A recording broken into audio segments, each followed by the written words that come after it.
मी भ्रष्टाचारामध्ये नसतो। मी याच्यावर काय झालं, पवारांनी काय केलंय? पवारांनी मुख्यमंत्र्यांना फोन केलाय, हे वक्तव्य शोभनीय नाही।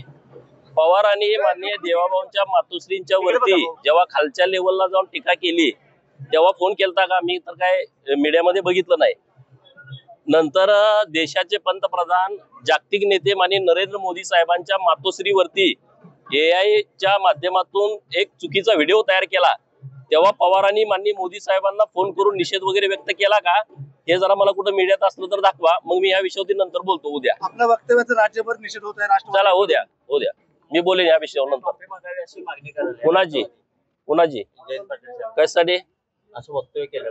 मी बोलतो याच्यावर नंतर। मुख्यमंत्र्यांचा काही संपर्क झाला या विषयावर? नाही, मी इथं बैठकीमध्ये होतो। माननीय ओमप्रकाश शेटे साहेब आलेले आहेत।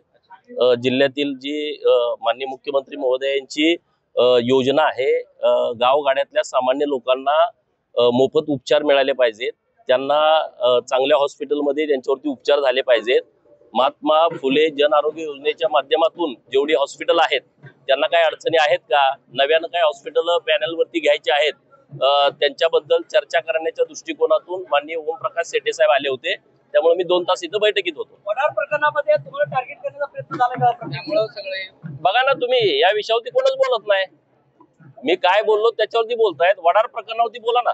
राज्याचे मुख्यमंत्री माननीय देवाभाऊंचा मला फोन आला होता आणि या संदर्भामध्ये अशी वक्तव्य करू नका अशा पद्धतीची सूचना मला माननीय मुख्यमंत्री महोदयांनी दिलेली आहे।